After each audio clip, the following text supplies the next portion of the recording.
नमस्कार दोस्तों, आपका बहुत बहुत स्वागत है हमारे चैनल तेरी मेरी कहानियाँ में। दोस्तों, अगर आप चैनल पर पहली बार आए हैं तो घंटी का आइकन दबाकर चैनल को सब्सक्राइब करें इसी तरह की और भी मज़ेदार कहानियाँ पाने के लिए।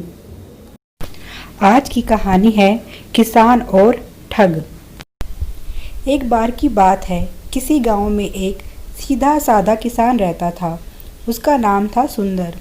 उसके सीधे सरल स्वभाव और सेवा से प्रसन्न होकर एक बार एक साधु ने उसे एक गाय दी। इस गाय की खूबी यह थी कि इसका दूध कभी खत्म नहीं होता था। किसान बहुत खुश होता है। वह गाय को लेकर चल पड़ता है। थोड़ी देर के बाद एक ठग किसान के साथ साथ चलने लगता है। वह किसान से दोस्ती कर लेता है और बताता है कि वह भी एक किसान है और उसे पशुओं की बहुत समझ है। तुम्हारे पास जो यह गाय है बढ़िया नस्ल की नहीं है, मैं तुम्हें इससे बढ़िया गाय दे सकता हूँ।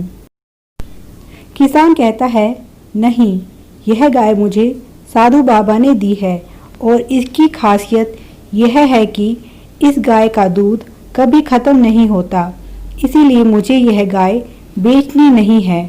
ठग तो पहले ही गाय चुराने की योजना बनाकर किसान के पास आया था।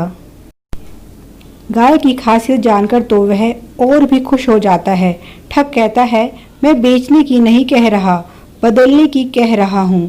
साधु बाबा ने मुझे भी ऐसी कई गाय दे रखी हैं, तुम उनसे यह गाय बदल सकते हो। वह कहता है कि चलो, तुम मेरे साथ मेरे घर चलो। किसान को यह बात जच जाती है। अपने सीधे स्वभाव के कारण किसान उसकी चालाकी समझ नहीं पाता। वह उसके पीछे पीछे चल देता है। थोड़ी दूर चलने के बाद वह कहता है कि मुझे थोड़ी भूख लगी है, क्या मैं थोड़ा दूध ले सकता हूँ? किसान उसे थोड़ा दूध निकालकर दे देता है। अब ठग को यकीन हो जाता है कि गाय सच में ही चमत्कारी है। वह कहता है कि मेरा घर दूर पड़ता है, तो चलो थोड़ी देर विश्राम कर लेते हैं।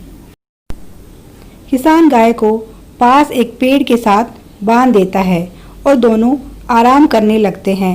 थोड़ी देर बाद किसान को नींद आ जाती है। ठग मौका पाकर गाय लेकर चंपत हो जाता है। जब किसान की नींद खुलती है, वह सब जगह गाय को और ठग को ढूंढता है, पर उसे वह कहीं नहीं मिलते। तो उसे एहसास होता है कि उसके साथ धोखा हुआ है, पर अब वह कर भी क्या सकता है। वह मन मसोसकर अपने गांव की तरफ चल पड़ता है। इस कहानी से हमें यह शिक्षा मिलती है कि हमें अनजान लोगों पर भरोसा नहीं करना चाहिए। Please like, share and subscribe my channel तेरी मेरी कहानियाँ। Thanks for watching. कमेंट करके ज़रूर बताएं कि आपको कहानी कैसी लगी और इसको और भी लोगों तक पहुँचाएं।